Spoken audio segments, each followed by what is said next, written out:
Hello everyone. आज के इस वीडियो में हम बात करने वाले हैं शेल स्क्रिप्टिंग के बारे में कि आखिर शेल क्या होता है, शेल स्क्रिप्टिंग क्या होता है। हम उसके सिंटैक्स को चेकआउट करेंगे। तो ज़्यादा टाइम वेस्ट नहीं करते, हम स्टार्ट करते हैं। अब सबसे पहले तो हम बात करेंगे कि आखिर एक शेल स्क्रिप्ट होती क्या है। मैं पहले आपको इसकी एक डेफिनेशन बता देता हूँ।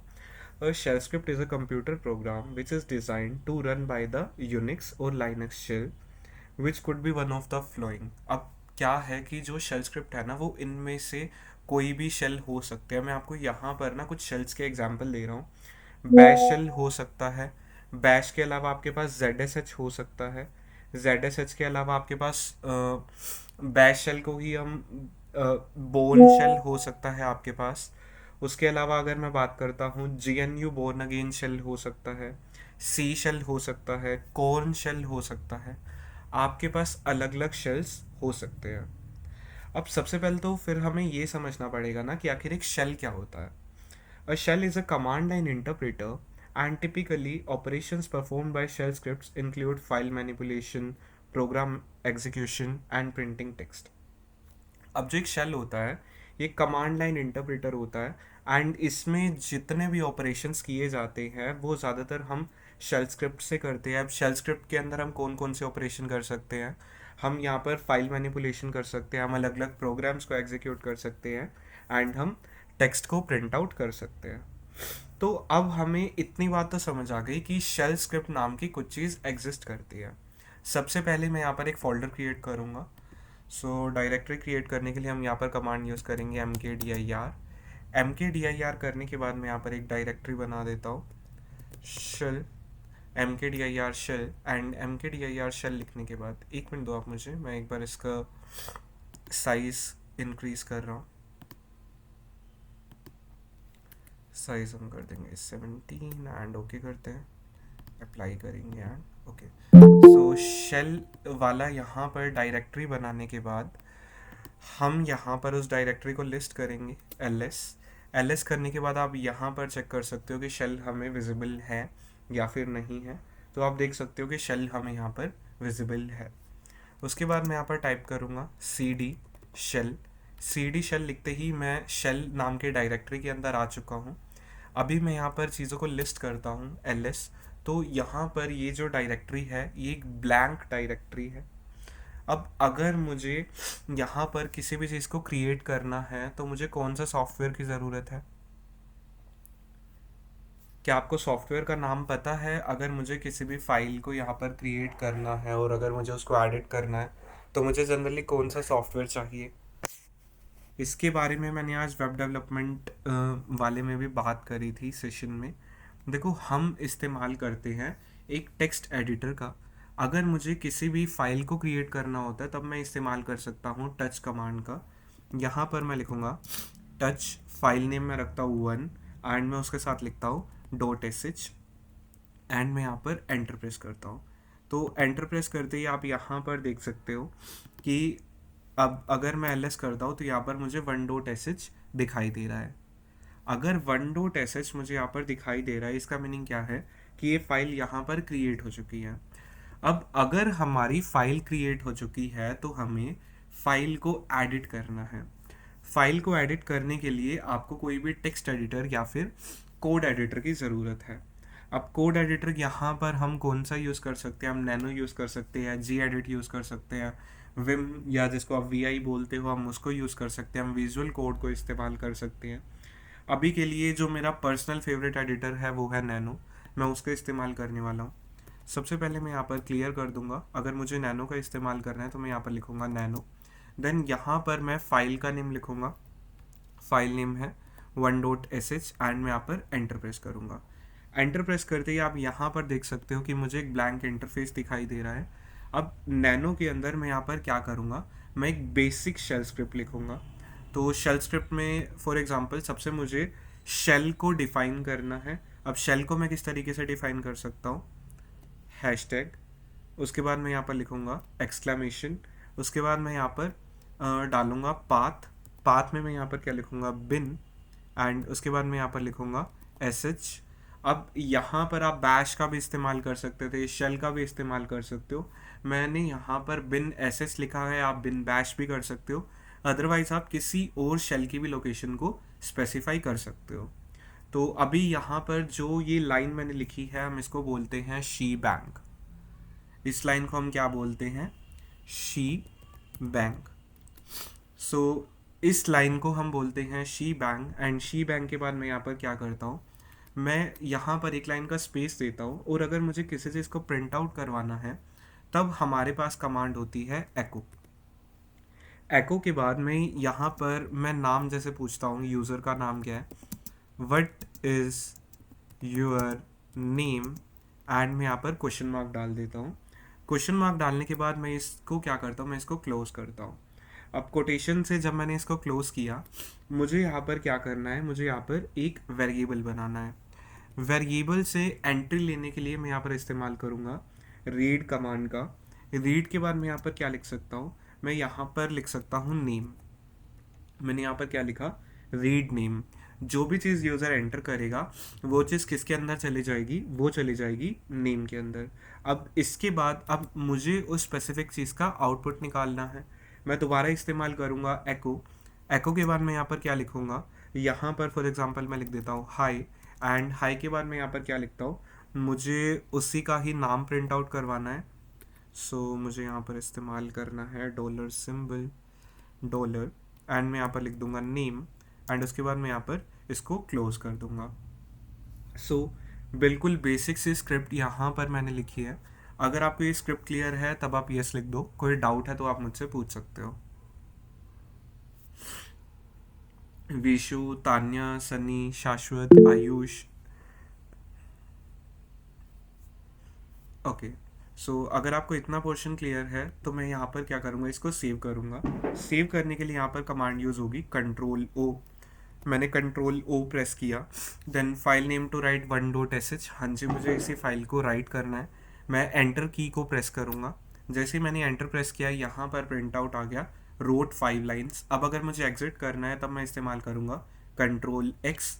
कंट्रोल एक्स मैंने प्रेस किया, तब आप देख सकते हो कि मैं इस फाइल से बाहर आ गया। अगर मुझे इस फाइल के कंटेंट को चेक करना है तब मेरे पास कमांड है कैट। कमांड में यहाँ पर इस्तेमाल करूँगा कैट एंड 1.sh। मैं एंटर प्रेस करता हूँ तो आप यहाँ पर देख सकते हो कि आखिर इस फाइल के अंदर कौन सा कोड लिखा हुआ है। अगर मुझे इस कोड को रन करना है तो मैं यहाँ पर इस वक्त बैश लिखूँगा, बैश, एंड बैश के बाद मैं क्या करूँगा, मैं फाइल का नेम लिखूँगा, एंड मैं यहाँ पर एंटर प्रेस कर दूँगा। जैसे ही मैं यहाँ पर एंटर प्रेस करता हूँ, इसने पूछा what is your name, and मैं यहाँ पर लिख देता हूँ मानव। एंड मैं जैसे ही मानव लिखता हूँ और अगर मैं एंटर प्रेस करता हूँ, यहाँ पर मेरे पास आउटपुट आ गया हाय मानव। इज इट क्लियर और do you have any doubts?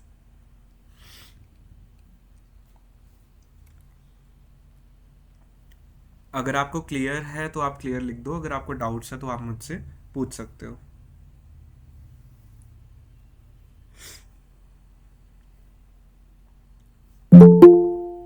Okay, सो अगर आपको इतना पोर्शन क्लियर है तब हम चलेंगे नेक्स्ट पोर्शन पर। अब नेक्स्ट पोर्शन हमारा और भी सिंपल है, बट अब हम एक बार सबसे पहले ना शेल को अच्छे समझ लेते हैं, या फिर शेल का हमें बेसिक आइडिया तो है, तो हम चलते हैं वेरिएबल्स पे। अब वेरिएबल क्या होता है, थोड़ा सा हम इसकी डेफिनेशन पे आते हैं। वेरिएबल को आप समझ सकते हो कि ना, या तो ये कंटेनर है जिसके अंदर हम कोई वैल्यू पुट करते हैं, या फिर आप इसको कुछ ऐसे समझ सकते हो कि ये ऐसे पॉइंटर्स है जो किसी डेटा की तरफ पॉइंट आउट करते हैं। फॉर एग्जांपल मैं चाहता हूँ कि नेम रहे मानव, ठीक है, जो उसकी वैल्यू है वो मानव रहे, या फिर अगर मैं क्वांटिटी सेट करना चाहता हूँ तो वो मैं रखना चाहता हूँ 1। तो जनरली हम क्या करते हैं, जो वेरिएबल होगा उसका नाम होगा नेम, जो उसकी वैल्यू होगी वो होगा मानव। फॉर एग्जांपल अगर मुझे क्वांटिटी सेट करनी है तो क्वांटिटी क्या होगा, वेरिएबल होगा, एंड वैल्यू क्या होगा, 1 होगा। क्या आपको वेरिएबल का कॉन्सेप्ट क्लियर है? येस और नो? कमांड्स और स्क्रिप्ट्स आपके पास आ जाएंगे, आप उसकी चिंता मत करो। Okay, let me just explain it again. Basically, a variable is like a pointer which points to the actual data, or you can just say that it is a container which can hold any value. Now, for example, I want to declare the value Manav in name. then it is going to be like the variable is a name and the value is Manav. For example, I want to set the quantity to 1. The variable is quantity and the value is 1. So ये चीज़ यहाँ पर आपको clear होनी चाहिए. अगर आपको ये portion clear है देन आपको नेक्स्ट चीज़ पता होनी चाहिए कुछ बेसिक रूल्स जो कि हम किसी भी वेरिएबल नेम को सेट करते वक्त लिखते हैं. अब वेरिएबल नेम्स में क्या क्या चीज़ें हो सकती हैं. The name of a variable can contain A to Z and A to Z. अब ए टू जेड हम यहाँ पर स्मॉल वाले भी लिख सकते हैं एंड हम कैपिटल वाले भी लिख सकते हैं, उससे कोई भी फर्क नहीं पड़ेगा. नेक्स्ट अगर मैं बात करता हूँ ए टू जेड वाला जो हमारे पास है कॉन्सोनेंट है वोवेल्स है बेसिकली अल्फ़ाबेट्स जो हैं उनके अलावा हम यहाँ पर लिख सकते हैं नंबर्स. अब अगर मैं नंबर्स की बात करता हूँ तो नंबर्स है हमारे पास 0 to 9. हम नंबर्स इस्तेमाल कर सकते हैं, हम आपके अल्फ़ाबेट्स इस्तेमाल कर सकते हैं, अदरवाइज हम अंडरस्कोर कैरेक्टर का यूज़ कर सकते हैं. अब इनका यूज़ हम किस तरीके से कर सकते हैं वो हम यहाँ पर देखते हैं. सो यहाँ पर मैं एक बार इसको क्लियर करता हूँ एंड मैं यहाँ पर नैनो करके मैं एक सैम्पल फाइल बनाता हूँ जहाँ पे मैं आपको क्लियर करूँगा कि वेरिएबल नेम्स वैलिड कौन से होंगे एंड इनवैलिड कौन से होंगे. सबसे पहले हम देखते हैं हमारे वैलिड वेरिएबल नेम्स. मैंने यहाँ पर क्या लिखा, वैलिड नेम्स. सो वैलिड नेम से हम स्टार्ट करते हैं. फॉर एग्जांपल अगर मुझे अपना वेरिएबल नेम स्टार्ट करना है अंडरस्कोर से तो वो पॉसिबल है. मैं यहाँ पर क्या लिख सकता हूँ, अंडरस्कोर मानव. तो यहाँ पर एक वेरिएबल क्रिएट हो जाएगा मानव नाम से, अंडरस्कोर मानव. नेक्स्ट अगर मुझे एक वेरिएबल स्टार्ट करना है अल्फ़ाबेट से तो वो भी यहाँ पर पॉसिबल है. मैं यहाँ पर क्या चीज़ लिख सकता हूँ, नेम अंडरस्कोर, देन मैं यहाँ पर लिख सकता हूँ मानव. ये मैंने पूरा का पूरा एक वेरिएबल नेम लिखा है. आपको ये दोनों क्लियर है? येस और no? Is it clear? Okay. अगर मैं नंबर्स की बात करता हूँ तो नंबर्स में मैं यहाँ पर क्या चीज़ कर सकता हूँ. फॉर एग्जांपल मैं यहाँ पर लिखता हूँ नेम अंडरस्कोर 1. तो ये भी हमारा लीगल है, इलीगल नहीं है. बेसिकली ये भी हमारा वैलिड नेम है. अगर मैं बात करता हूँ इनवैलिड वेरिएबल नेम्स की कि आखिर कौन कौन से नेम्स इनवैलिड होंगे, ठीक है, हमें कौन कौन से नेम सेट नहीं करने चाहिए, तो हम उस बारे में डिस्कशन करते हैं. अब इनवैलिड में आपको सबसे पहली चीज़ पता होना चाहिए कि वेरिएबल नेम आपका नंबर से स्टार्ट नहीं हो सकता. फॉर एग्जांपल 6 अंडरस्कोर मानव, तो ये हमारा क्या हो जाएगा, ये हमारा रोंग हो जाएगा. सिमिलरली मैं अंडरस्कोर के अलावा कोई भी और सिंबल का यूज़ नहीं कर सकता. फॉर एग्जांपल यहाँ पर मैं डैश लगाता हूँ, डैश लगाने के बाद मैं यहाँ पर लिखता हूँ ओपी, तो ये भी हमारा गलत हो जाएगा. गलत क्यों हो जाएगा, बिकॉज डैश को सपोर्ट नहीं करता वेरिएबल नेम में. नेक्स्ट अगर मैं क्या करता हूँ कि फॉर एग्जांपल मैं यहाँ पे लिखता हूँ v1 डैश v2, ये भी हमारा क्या है, ये भी गलत हो जाएगा बिकॉज स्पेशल सिंबल्स को वेरिएबल नेम्स में सपोर्ट नहीं करते. सिमिलरली अगर मैं एक्सक्लेमेशन सिंबल लगाने का ट्राई आउट करूँ तो भी ये क्या है, तब भी हमारा ये गलत हो जाएगा. तो वैलिड नेम्स और इनवैलिड नेम्स आपको क्लियर है. विशु, तान्या, सनी, मनीष, अभी आपको और भी क्लियर हो जाएंगे देखो अगर आपको डाउट्स होंगे तो, ठीक है. बिकॉज अभी हम यहाँ पे ये समझेंगे कि आखिर हम इन वेरिएबल के नाम रखते कैसे हैं, ठीक है. तो इसके लिए मैं यहाँ पर शेल स्क्रिप्ट में जाता हूँ ताकि आपको और अच्छे से समझ आ जाए. अभी मैं इसको सेव करके एंटर प्रेस करता हूँ, देन मैं एग्जिट करता हूँ, देन मैं एलएस करता हूँ. ओके एक मिनट, मैंने मिस्टेक कर दी. मैं यहाँ पर एलएस करता हूँ. एलएस करने के बाद मैं यहाँ पर एक फ़ाइल क्रिएट करता हूँ नैनो, एंड मैं उसका नाम रखता हूँ 2.sh. यहाँ पर नैनो 2.sh लिखने के बाद आप देख सकते हो कि एक ब्लैंक फाइल यहाँ पर क्रिएट हो चुकी है. सबसे पहले मुझे क्या करना होगा, मुझे एक शी बैंग रखना होगा. सो मैंने शी बैंग यहाँ पर रखना स्टार्ट किया. देन उसके बाद मैं यहाँ पर लगाऊंगा एक्सक्लेमेशन. एक्सक्लेमेशन लगाने के बाद मैं यहाँ पर लिखूँगा स्लैश, एक minute, bin slash bash, and slash bin slash bash लिखने के बाद मैं यहाँ पर क्या कर सकता हूँ, फॉर एग्जांपल अगर मुझे वेरिएबल सेट करना है नेम, एंड मैं यहाँ पर नेम में क्या लिखता हूँ, मैं यहाँ पर लिख देता हूँ मानव, एंड मैं इसको यहाँ पर क्लोज कर देता हूँ। तो यहाँ पर अगर मैं नेम को कॉल करूँगा तो यहाँ पर क्या प्रिंट होगा, यहाँ पर प्रिंट होगा मानव। सो अभी हम एक बार इसको ट्राई आउट करते हैं। मुझे यहाँ पर डॉलर सिंबल लगाना पड़ेगा अगर मुझे इस्तेमाल करना है नेम को। एरर क्यों दे रहा है, जस्ट एक मिनट दो मुझे, let us give it a try. एक बार हम इसको ट्राई आउट करते हैं, अगर एरर आता है तो उसको भी हम चेकआउट करेंगे। सो रोड 4 लाइन्स, एंड एक बार अगर मैं इसको एग्जिट करता हूँ उसके बाद हम इसको बैश करेंगे 2.sh। सो हाँ करेक्ट है, एरर नहीं था। बेसिकली यहाँ पर हमने किस तरीके से किया, एक बार हम उसको चेकआउट करते हैं। cat 2.sh हमने सबसे पहले तो शी बैंक स्पेसिफाई किया। शी बैंक स्पेसिफाई करने के बाद हमने यहाँ पर एक वेरिएबल क्रिएट किया। वेरिएबल क्रिएट हमने किस तरीके से किया, हमने वेरिएबल का नेम लिखा, उसके बाद इज इक्वल टू लिखा, कोटेशन में हमने उसकी वैल्यू डाल दी, एंड उसके बाद अगर मुझे उसको आउटपुट करवाना है तब मैंने एको स्पेस लगा के डॉलर का सिंबल आ जाएगा, एंड उसके बाद आपका वेरिएबल नेम आ जाएगा। सो अगर आपको इतना पोर्शन क्लियर है तब आप यस लिख दो, अगर आपको कोई डाउट्स है तो आप मुझसे पूछ सकते हो।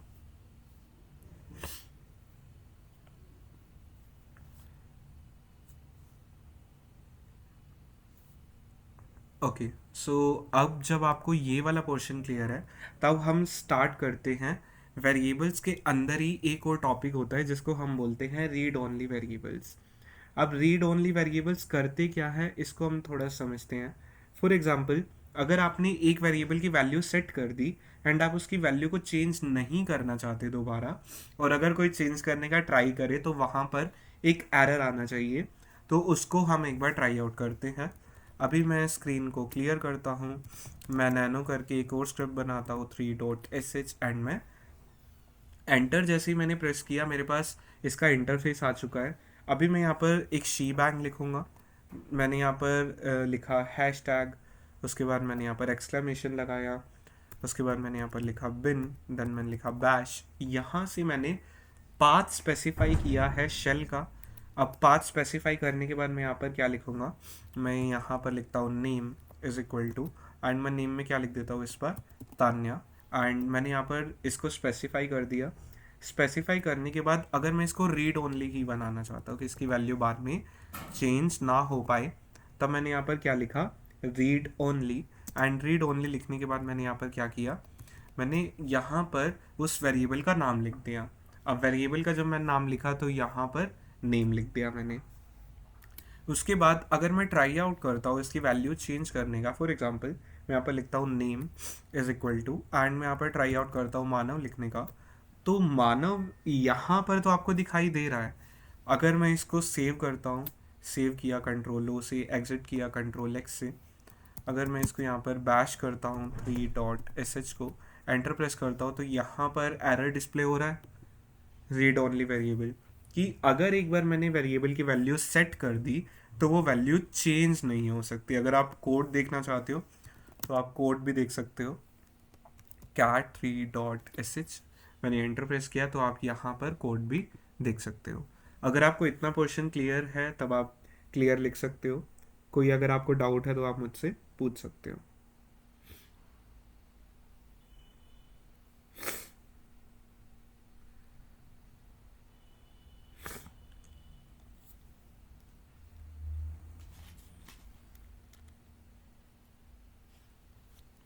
कोई दिक्कत नहीं है, थोड़ी सी मेरी तबीयत डाउन है बट हो जाएगा।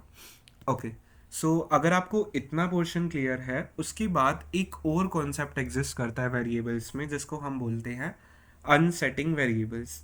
अब अनसेटिंग वेरिएबल्स का यहाँ पे आप कुछ मीनिंग इस तरीके से समझ सकते हो, deleting a variable.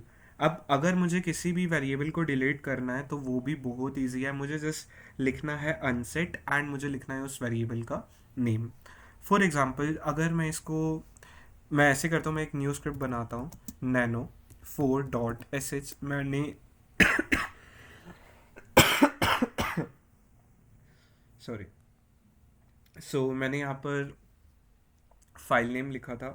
File name लिखने के बाद मैं यहाँ पर शी बैंग करता हूँ। मैंने यहाँ पे लिखा बिन, देन मैंने यहाँ पे लिखा बैश, मिस्टेक, बिन, देन मैंने यहाँ पर लिखा bash.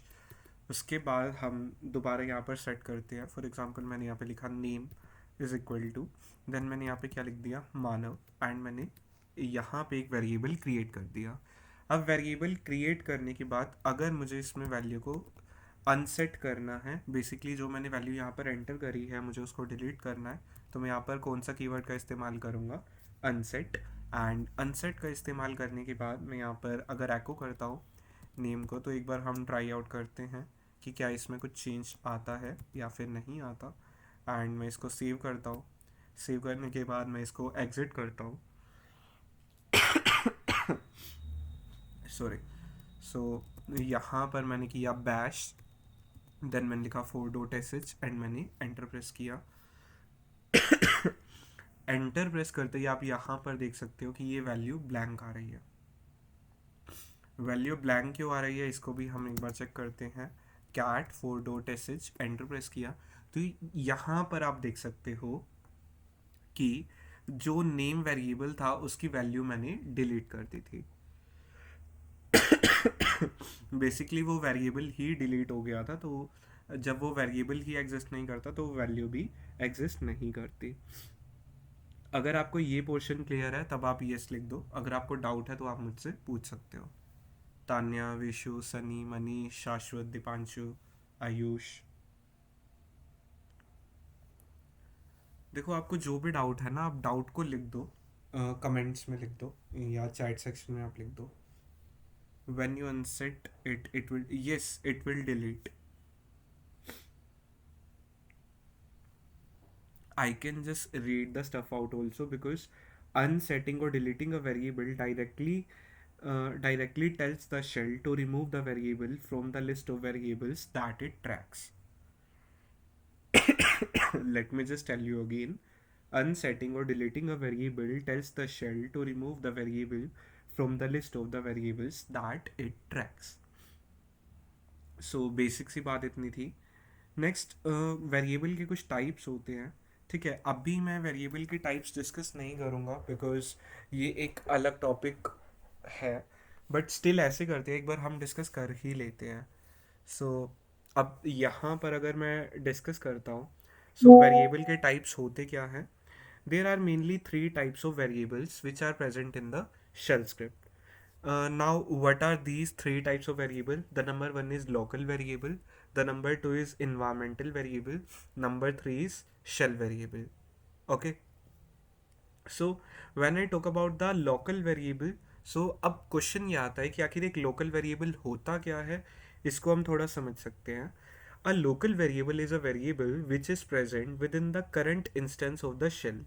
It is not available to programs that are started by the shell. They are set at the command prompt. अब जो ये लोकल वेरिएबल होते हैं ना, ये सिर्फ उसी वक्त चलते हैं जब उनकी ज़रूरत होती है एट प्रेजेंट, ठीक है। यहाँ पर आपको लोकल वेरिएबल्स में ये चीज़ समझने की बहुत ज़्यादा ज़रूरत है।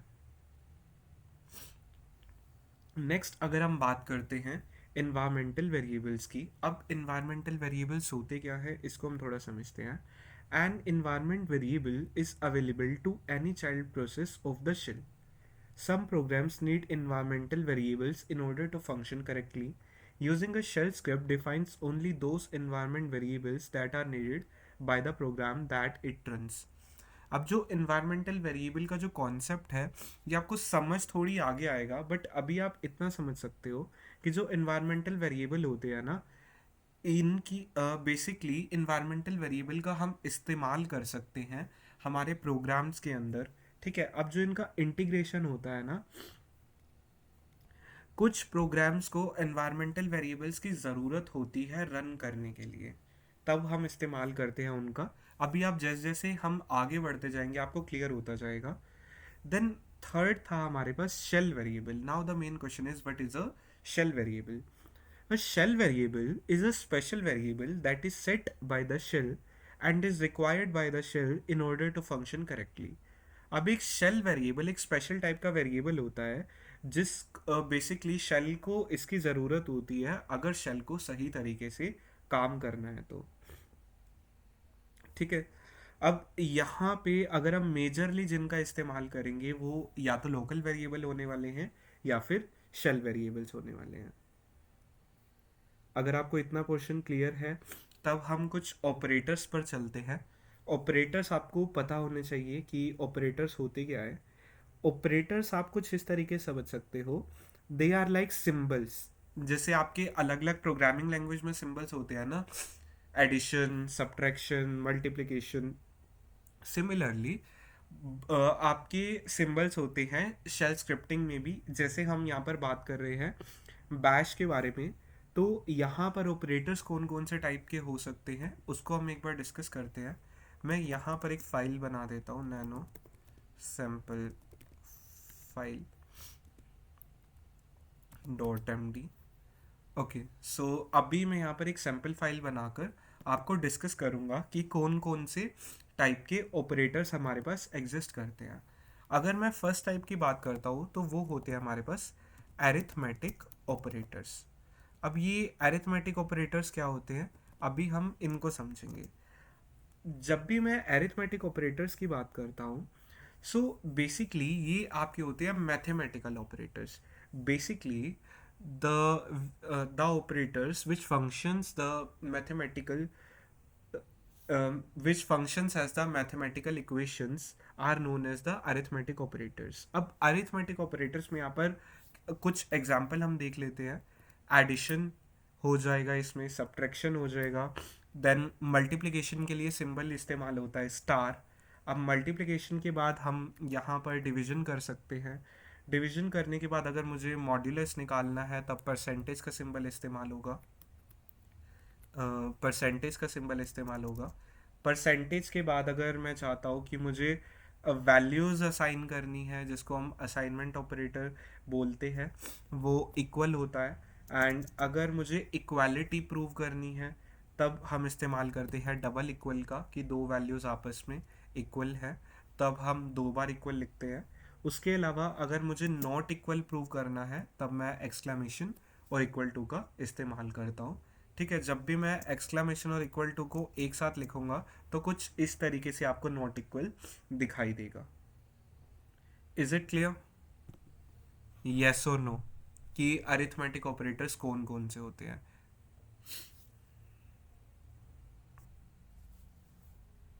देखो अभी हम इनकी प्रैक्टिस करेंगे तो ऐसी कोई चीज़ नहीं है कि आपको समझ नहीं आ रहा या कोई दिक्कत है। अगर आपको इनका मीनिंग समझ नहीं आता तब थोड़ा सा इनको डिस्कस हम दोबारा कर सकते हैं।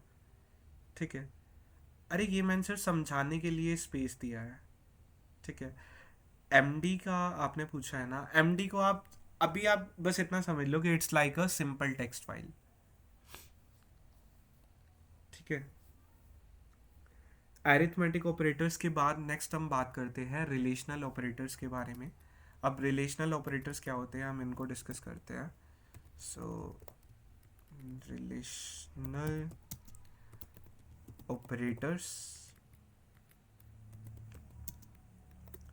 अगर मैं बात करता हूँ रिलेशनल ऑपरेटर्स की तो इसमें हम इक्वल किस तरीके से करते हैं, डैश ई क्यू, ये रिप्रेजेंट करता है इक्वलिटी को। अगर मुझे नॉट इक्वल चेक करना है तब एन ई। अगर मुझे ग्रेटर वाला पोर्शन चेक करना है, ग्रेटर देन वाला, तब जी टी। अगर मुझे लेस देन वाला चेक करना है तब मैं इस्तेमाल करूँगा एल टी। अगर मुझे बेसिकली चेक करनी है कि दूसरी वाली वैल्यू ग्रेटर है या लेस है तो उसके लिए हम इस्तेमाल करते हैं जी ई। एंड अगर मुझे, एक मिनट रुको, यहाँ पे मुझे करना है जी ई। अगर मुझे चेक करना है लेस वाली वैल्यू को तब मैं यहाँ पे करूँगा एल ई। एक बार मैं आपको इसको समझा देता हूँ इंग्लिश में भी, बिकॉज अगर आपको डाउट रह जाए तो। EQ checks if the value of two operands are equal or not. If yes, then the condition becomes true. So when I talk about the NE checks if the value of two operands are equal or not. If values are not equal, then the condition becomes true. Then when I talk about the GT, It checks if the value of left operand is greater than the value of right operand. If yes, then the condition becomes true. When I talk about the LT, it checks if the value of left operand is less than the value of right operand.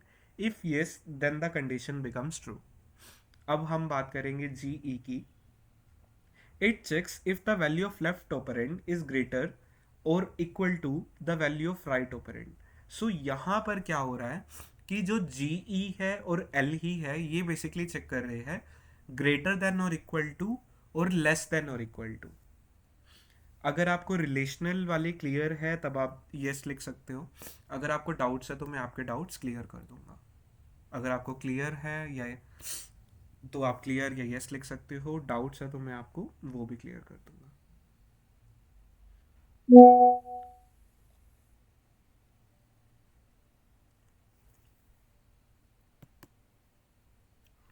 Okay, so relational के बाद हम discuss करेंगे Boolean के बारे में. अब Boolean operators को हम डिस्कस करते हैं. बूलियन ऑपरेटर्स, बूलियन को अगर मैं डिस्कस करता हूँ तो यहाँ पर आता है हमारे पास एक्सक्लामेशन. एक्सक्लामेशन बेसिकली हम बोलते हैं इसको हम बोलते हैं नेगेशन. ठीक है. एक्सक्लामेशन क्या होता है? Logical negation. This inverts a true condition into a false and vice versa. जो चीज़ अगर ट्रू होगी तो वो फॉल्स हो जाएगी, अगर जो फॉल्स होगी तो वो ट्रू हो जाएगी.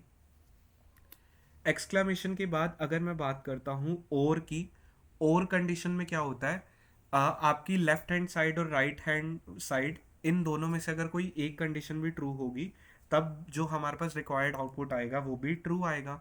सो अगर मुझे और सेट करना है तो मुझे इस्तेमाल करना है डैश ओ का. अगर मुझे लॉजिकल एंड सेट करना है तब मैं इस्तेमाल करूँगा डैश ए का. ए में क्या होता है कि दोनों की दोनों कंडीशंस ट्रू होनी चाहिए. अगर आपको बुलियन ऑपरेटर्स क्लियर है तब आप मुझे बता दो. अगर आपको डाउट है तो मैं आपको क्लियर कर दूंगा. विशु, तान्या, सनी, मनीष, शाश्वत, दीपांशु, आयुष. ओके, मैं रिपीट कर देता हूँ. I am going to repeat it. Exclamation represents logical negation. It inverts a true condition into false and a false condition into true. अगर true होगा तो false कर देगा, false होगा तो वो true कर देगा. Then आ जाता है dash o. It is known as logical or. If one of the operands is true, then the condition becomes true. और वाले में क्या होता है कि गिवन कंडीशन में से अगर कोई एक कंडीशन भी ट्रू है तब रिजल्ट हमारे पास ट्रू आता है. देन अगर मैं बात करता हूँ एंड की, जो कि रिप्रेजेंट होता है डैश ए से, this is known as logical and. If both the operands are true then the condition becomes true, otherwise false. And में जितनी भी कंडीशंस दी होती हैं वो सारी की सारी आपकी ट्रू होनी चाहिए. अगर वो ट्रू नहीं होती तो हमारे पास जो भी रिक्वायर्ड आउटपुट आएगा वो हमारे पास फॉल्स आ जाएगा. अगर आपको इतना पोर्शन क्लियर है तब आप यस लिख दो.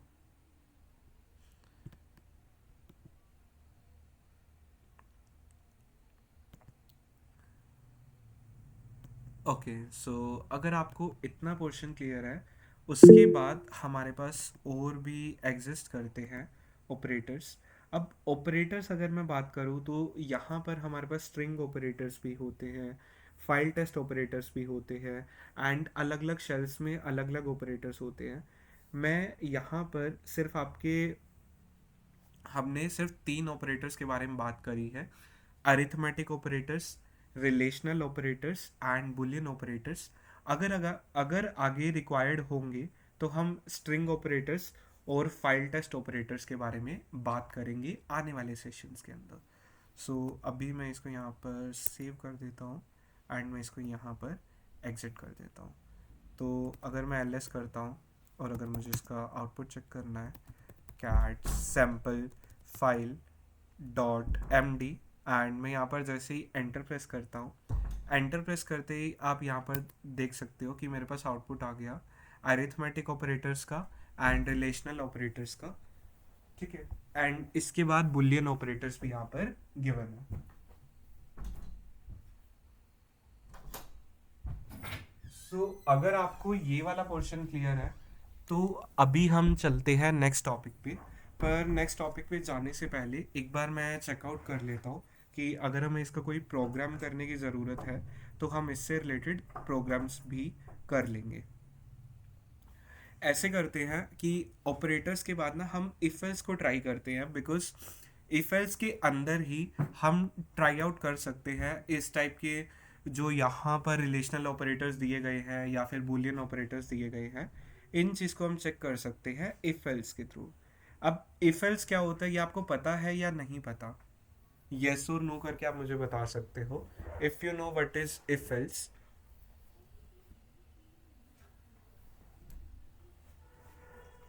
ओके, तो अगर आपको यहाँ पे ये चीज़ पता है कि इफ एल्स क्या होता है, उसके बाद ना आपको केस पता होने चाहिए। आपको केस पता है कि क्या होते हैं?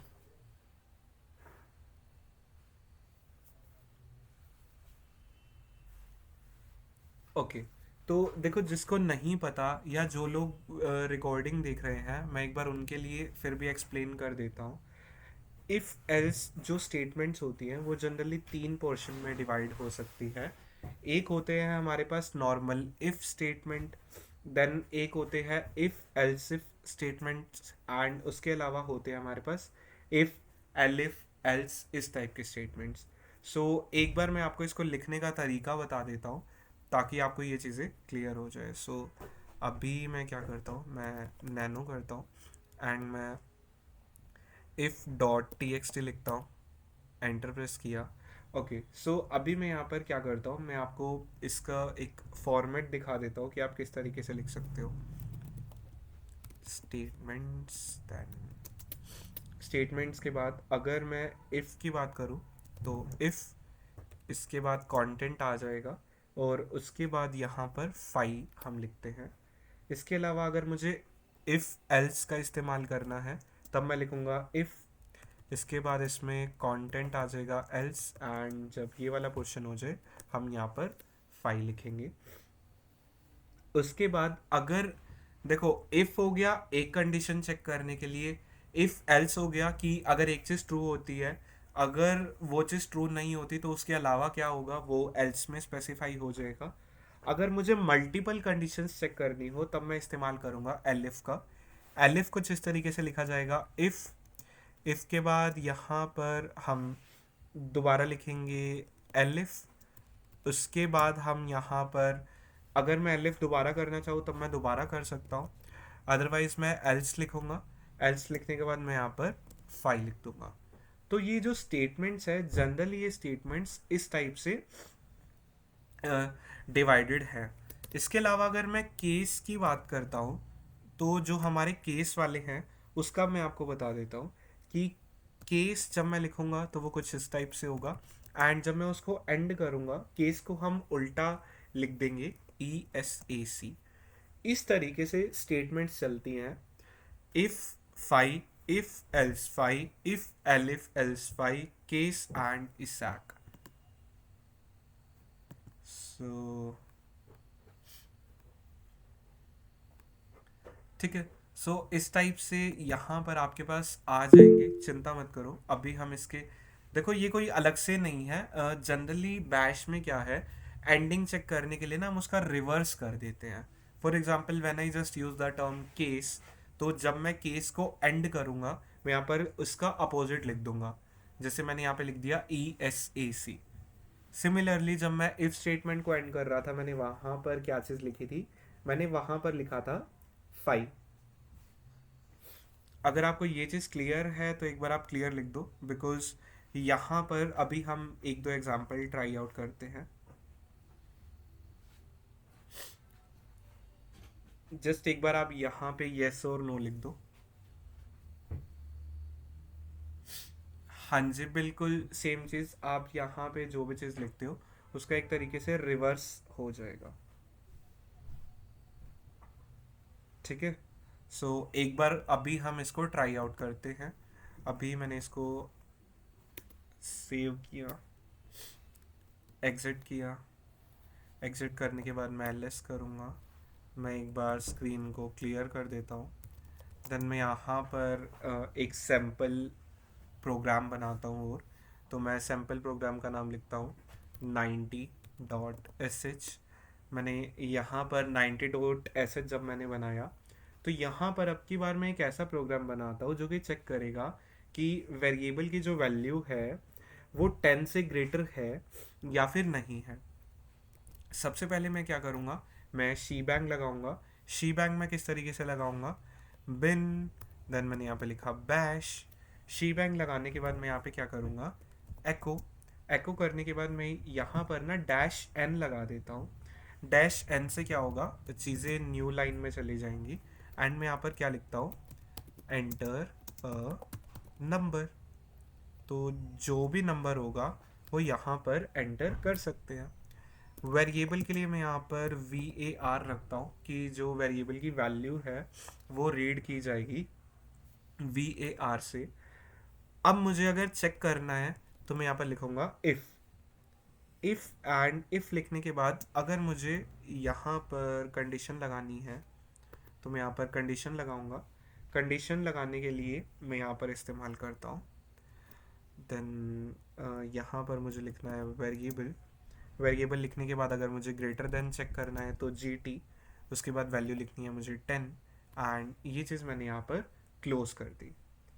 अब मुझे चेक करने के बाद मुझे यहाँ पर लिखना है देन, ठीक है।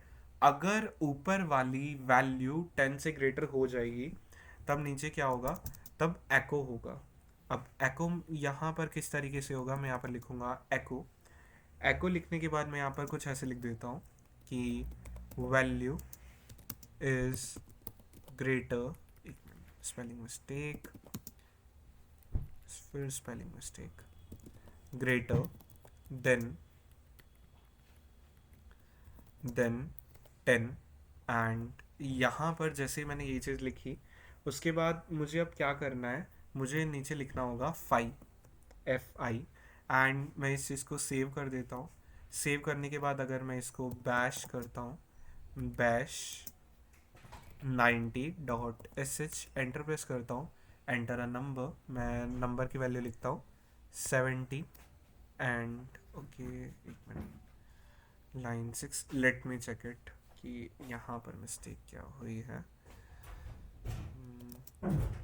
VI यार को नैनो करते हैं,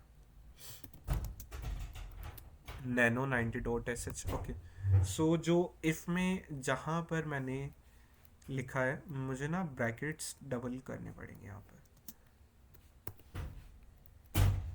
1 2 3 4 5 6, हाँ जी। सो ब्रैकेट्स मुझे यहाँ पर डबल करने पड़ेंगे। ब्रैकेट्स मैंने यहाँ पर जैसे डबल किए, सेव किया, एंटर किया, एग्जिट किया, देन मैंने बैश किया, 90.sh किया, enter a number 89, command not found.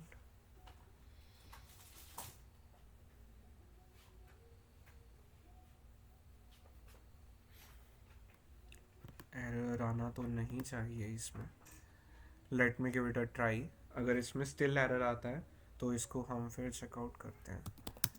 Cat किया हमने 90.sh को, सबसे पहले शी बैंग लगाया था, लगा दिया। उसके बाद एको किया, एंटर नंबर, ये भी हमारा करेक्ट है। वेट किया वेर को, ये भी हमारा करेक्ट है। ओके, तो एक मैं यहाँ पर माइट भी मैंने स्पेसिंग में मिस्टेक करी है, जस्ट एक मिनट दो आप मुझे।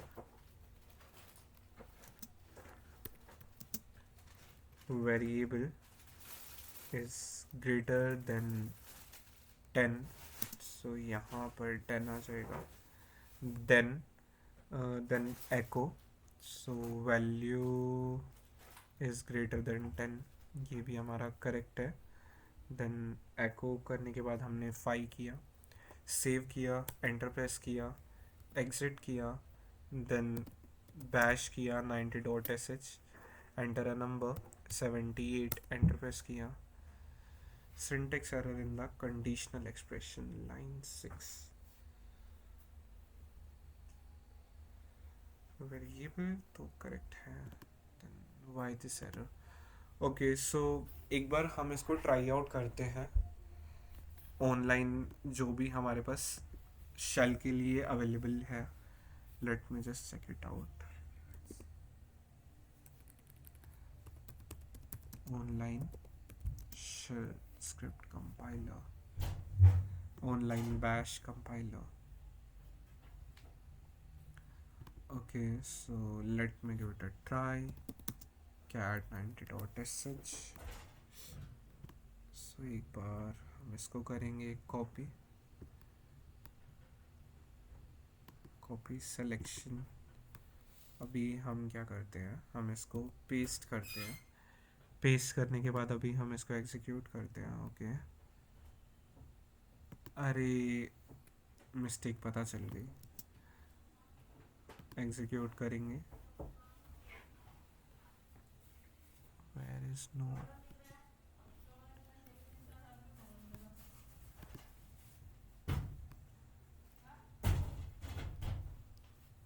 Where की वजह से एरर आ रहा है.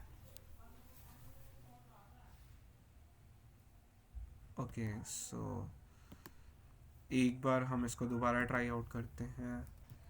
nano90.sh.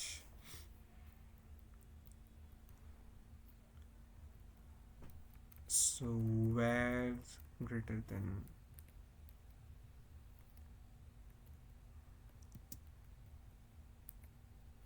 देन इसको हम सेव करेंगे. इसके बाद एग्जिट करेंगे. इसके बाद अगर हम इसको बैश करते हैं, एंटर अ नंबर 67. ओके, हो गया करेक्ट. बैश में अगर एक चीज़ देखोगे ना, तो यहाँ पर एक वैल्यू गड़बड़ करते ही पूरा का पूरा प्रोग्राम गलत हो जाता है. हाँ जी, स्पेसिंग इशू था. You are correct. ठीक है, मैंने गलती से क्या किया था, मैंने 1 और 0 के बीच में स्पेस डाल दिया था. ठीक है, तो अभी मैं कंपाइलर को मैंने क्लोज कर दिया. एक बार मैं इस कोड को दोबारा एक्सप्लेन करता हूँ ताकि आपको कोई भी डाउट्स ना रह जाए. सो एक बार हम यहाँ पर इसको क्लियर कर लेंगे. देन मैं यहाँ पर कैट करूँगा 90.sh को. कोड को हम एक बार रिव्यू करते हैं. सबसे पहले मैंने यहाँ पर क्या किया, मैंने शीबैंग किया. शीबैंग करने के बाद मैंने एको करवाया. एको मैंने क्या चीज़ करवाया, एंटर अ नंबर. नंबर की जो भी वैल्यू वो एंटर करेंगे वो वेरिएबल में जाएगी VAR. इफ़ अब यहाँ पर जो भी मैं कंडीशन डालूँगा वो मैं डबल स्क्वायर ब्रैकेट्स के अंदर लगाऊंगा. मैंने डबल स्क्वायर ब्रैकेट्स के अंदर वेरिएबल की वैल्यू को चेक किया कि वो 10 से ग्रेटर है या नहीं है. तो मैंने यहाँ पर वेरिएबल नेम लिखा. ग्रेटर देन के लिए GT का इस्तेमाल किया. कंपेयर करने के लिए 10 का इस्तेमाल किया. देन स्पेस दिया. देन उसके बाद मैंने यहाँ पर क्लोज कर दिया उनको. अगर ये वैल्यू ग्रेटर हो जाती है तो हमारे पास प्रिंट आउट आ जाएगा वैल्यू इज़ ग्रेटर देन 10. एक बार हम इसको बैश करके देख लेते हैं ताकि आपको कोई डाउट ना रह जाए. 33 एंटर प्रेस किया, वैल्यू इज़ ग्रेटर देन 10. तो अगर आपको इतना क्लियर है तो एक बार आप यहाँ पर क्लियर लिख दो. ओके, सो ये जो डाउट है ना कि हमने बिन बैश क्यों लिखा, देखो यहाँ पे हम स्पेसिफाई करते हैं शेल की लोकेशन. देखो जैसे मैंने यहाँ पर बैश 90.sh किया था ना, मैं यहाँ पर अगर ./90.sh करूँगा, एंटर प्रेस करूँगा, तो परमिशन अभी डिनाई इसलिए हुआ है बिकॉज मैंने यहाँ पर इसको परमिशन नहीं दे रखी. chmod +x एंड मैं यहाँ पर अगर 90.sh करता हूँ. अब इसके बाद अगर मैं ट्राई आउट करता हूँ, एंटर अ नंबर 77. ओके, तो ये रन हो गया. इसको मैं थोड़ा समझाता हूँ. ऊपर जब मैंने लिखा था कि #!bin/bash, ये बेसिकली आपकी शेल की लोकेशन बताता है कि जो शेल है वो कहाँ पर एग्जिस्ट करता है. आपकी जितने भी शेल होंगे लाइनक्स में, ज़्यादातर चांसेस हैं कि वो बिन नाम की डायरेक्टरी के अंदर होंगे. तो बिन के अंदर जो हमारे पास लोकेशन है वो है /bin/bash. अब इसको जब भी अगर मुझे किसी प्रोग्राम को रन करना है तो मुझे ना बार बार बैश वगैरह लिखने की ज़रूरत नहीं है. मैं सीधा डॉट एंड उसके बाद स्लैश लिख के मैं अगर फाइल का नेम लिखूँगा 90.sh तो वो फाइल रन हो जाएगी. तो फाइल रन होने के बाद यहाँ पर उसका आउटपुट आ गया. बट क्वेश्चन ये आता है कि आप इस फाइल को एग्जीक्यूटेबल कैसे बनाओगे. आपकी फाइल को पता कैसे चलेगा कि आखिर वो रन कब होगी? तो अब रन करने के लिए यहाँ पर मुझे एक परमिशन देनी पड़ती है, जिसका यहाँ पे नाम है C H mod. C H mod क्या करता है, हम यहाँ पर फाइल की परमिशन को चेंज कर सकते हैं। जो प्लस एक्स है, ये ऑप्शन किसी भी प्रोग्राम को एग्जीक्यूटेबल बना देता है, एंड इसके बाद हमारे शेल स्क्रिप्ट का नाम आ जाता है। तो C H mod command name है, प्लस एक्स एग्जीक्यूटेबल बना देता है, एंड उसके बाद हमारी फाइल का नेम आ जाता है। मैं इसका एक और एग्जांपल दिखाता हूँ, आपको समझ आ जाएगा। एल एस करता हूँ, और अगर मैं यहाँ पर करता हूँ ./1.sh एरर करता हूँ, तो एंटर प्रेस करता हूँ तो यहाँ पर एरर आ रहा है।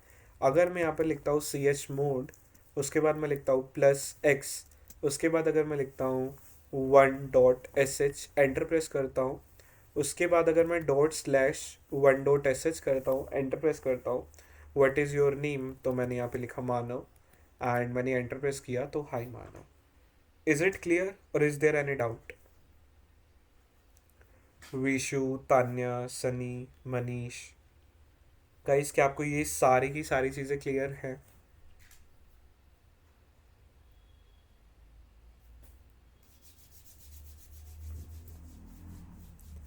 Okay, please put number less than. Okay, अगर मैंने 10 से कम नंबर डाला, तब यहाँ पर इस वक्त कुछ नहीं आएगा, बिकॉज मैंने एल्स कंडीशन स्पेसिफाई नहीं करी। बट अगर आप चाहते हो तो मैं यहाँ पर एल्स कंडीशन को भी स्पेसिफाई कर सकता हूँ। अब एल्स को हम किस तरीके से यहाँ पर स्पेसिफाई करेंगे, नैनो 90.sh, एंड जहाँ पर ऊपर था इफ़ देन, उसके बाद मैं यहाँ पर क्या करता हूँ, मैं यहाँ से फाई को हटा देता हूँ। ठीक है, अब फाई को हटाने के बाद मैं यहाँ पर क्या करूँगा, मैं यहाँ पर लिखूँगा एल्स। ठीक है, एल्स लिखने के बाद अगर वो कंडीशन नहीं होती तो उसके बाद क्या काम होगा वो हम एको से बताएंगे। या तो होगा वेरिएबल की वैल्यू जो है, एक मिनट, वैल्यू इज इक्वल और लेस देन 10। देखो, अगर जो 10 की वैल्यू है वो अगर 10 से बड़ी नहीं होगी, तो या तो वो 10 के इक्वल होगी, या फिर वो 10 से छोटी होगी। तो उसकी वजह से मैंने यहाँ पर क्या लिखा, कि जो इसकी वैल्यू है वो 10 से कम है। यहाँ पर मैं स्टार्ट एंड करता हूँ 5 से, सेव करता हूँ, एंटर प्रेस करता हूँ, एग्जिट करता हूँ। एग्जिट करने के बाद अगर मुझे रन करना है तो मैं ./90 डॉट डॉट क्या हो गया इसको, .sh एंटर प्रेस किया, एंटर अ नंबर, एंड मैं नंबर लिखा 3, एंटर प्रेस किया, वैल्यू इज इक्वल और less than 10। Is it clear और is there any doubt? Tanya, Sunny, Manish, Dipanshu, Shashwat, Vishu,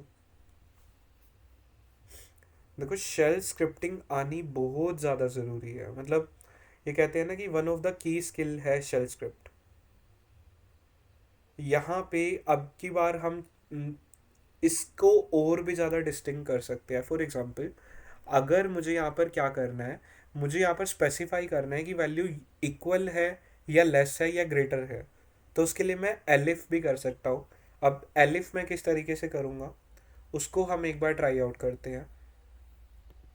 so nano 90.sh enter press किया, एंटर प्रेस करने के बाद इफ़ एल्स किया था ना हमने यहाँ पे, तो मैं ऐसे करता हूँ, मैं एल्स वाले में लिख देता हूँ कि इक्वल वाली मैं सिचुएशन वहाँ से हटा देता हूँ, value is less than 10, and यहाँ पर मैं क्या करता हूँ, देन वाले सिचुएशन होने के बाद मैं यहाँ पर ना एलिफ कर देता हूँ।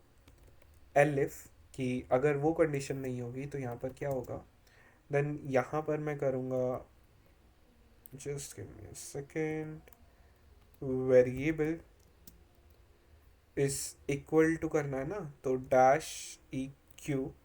ठीक है, जो वेरिएबल की वैल्यू है वो 10 के इक्वल हो जाएगी।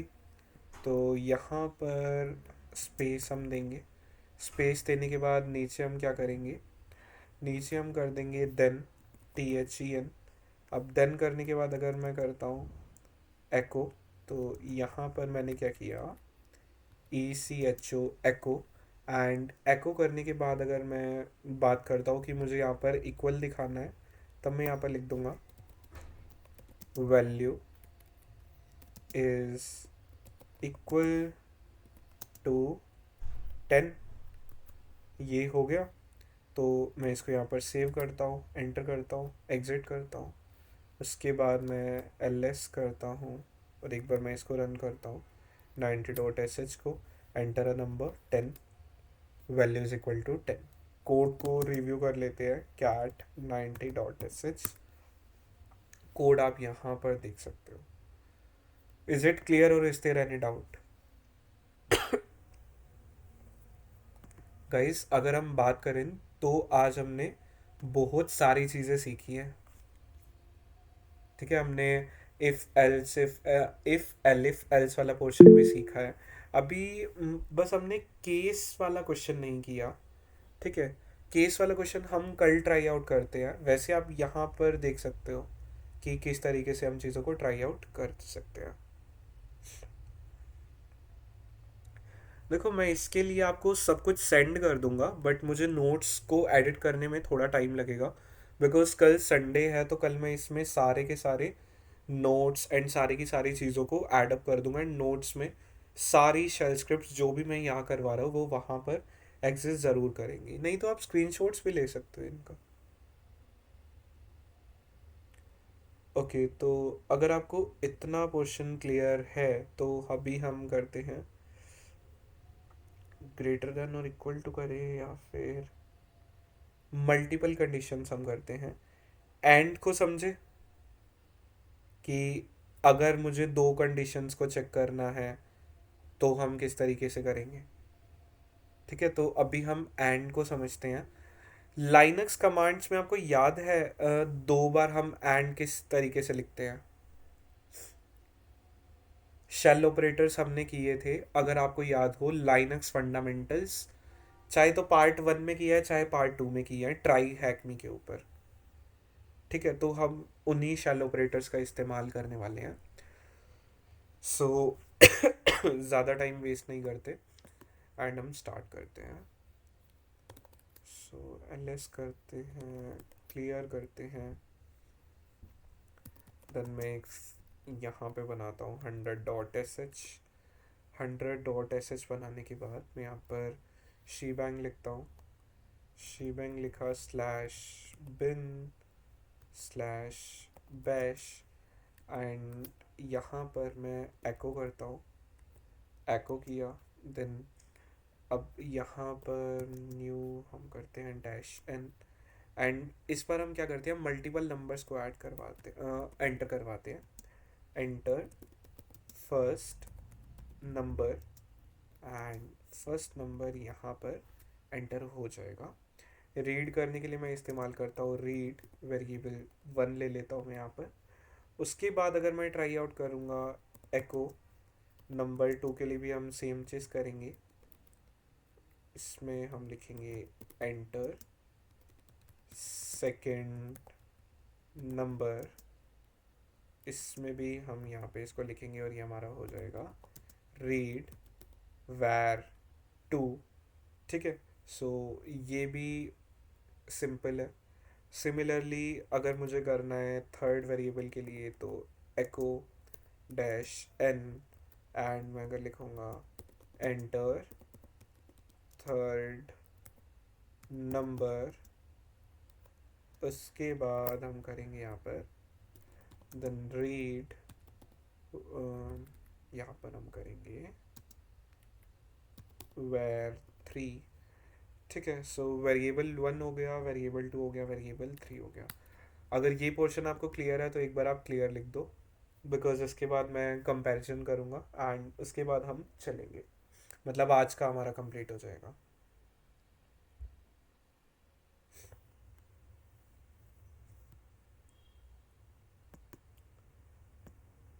ओके, सो अगर आपका ये पोर्शन हो गया है तो मैं यहाँ पर क्या करता हूँ, अब मैं मैच करता हूँ इसको। सो मैच करने के लिए मैं यहाँ पर क्या करूँगा, मैं यहाँ पर लिखूँगा इफ़। ठीक है, उसके बाद मैं यहाँ पर वैल्यूज़ नहीं, पहले तो मैं वेरिएबल डालूँगा ना, वेर वन, जो कि हम चेक करेंगे कि ग्रेटर देन और इक्वल टू की वैल्यू या तो बड़ी है या उसके इक्वल है। देन यहाँ पर हम डालेंगे as compare to var two, and यहाँ पे भी ये चीज़ हो जाएगी।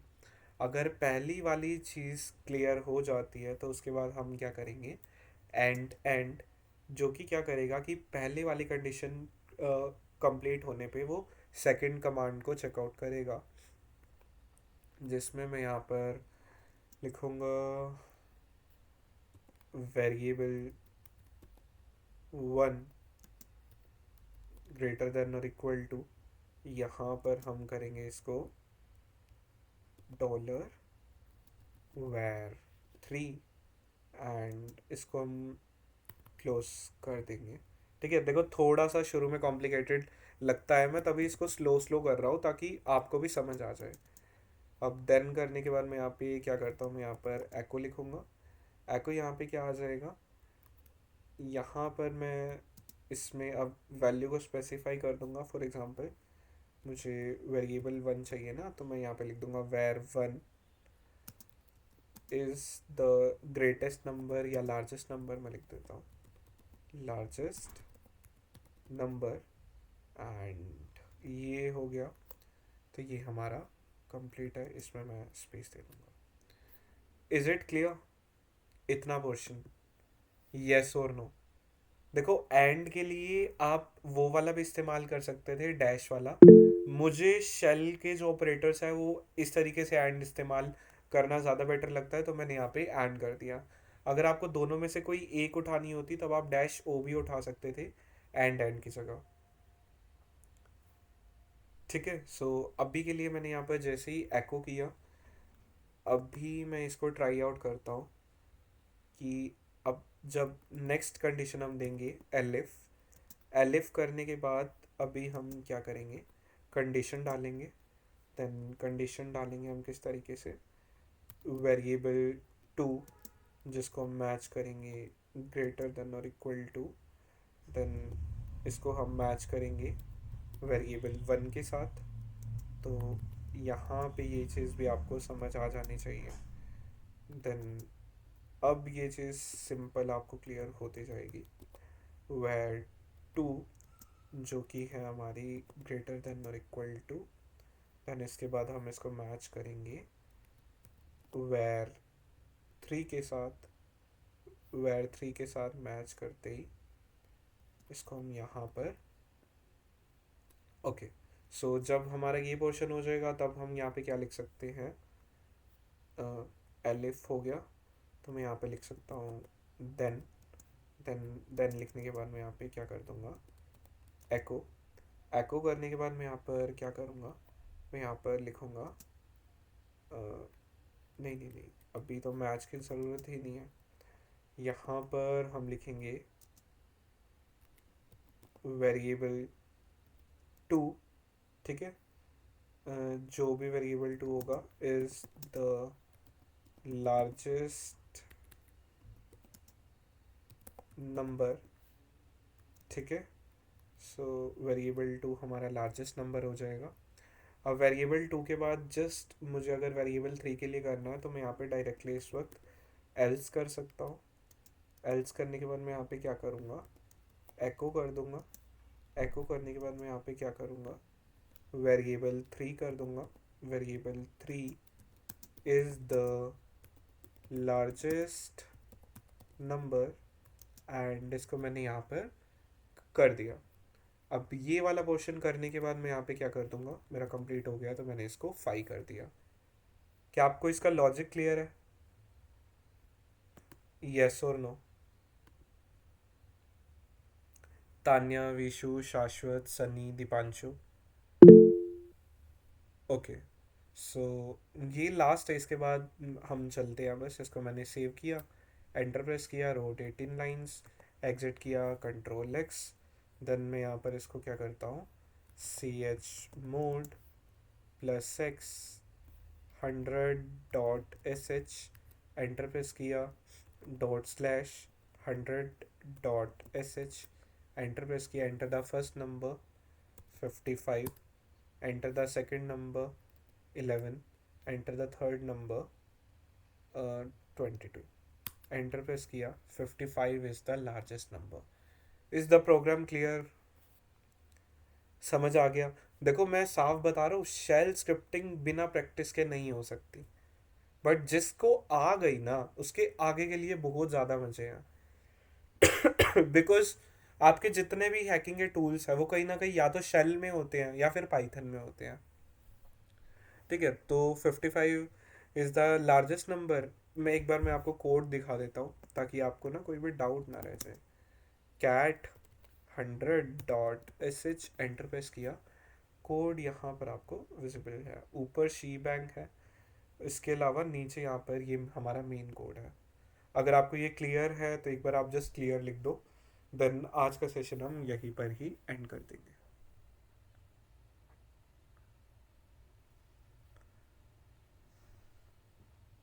Yes Vishu. Okay, so guys आज के लिए इतना ही, हम मिलते हैं कल नेक्स्ट सेशन में। एक बार मैं रिकॉर्डिंग ऑफ कर रहा हूँ, फिर हम चलते हैं। सो 5 4 3 2 1 रिकॉर्डिंग इज स्टॉप।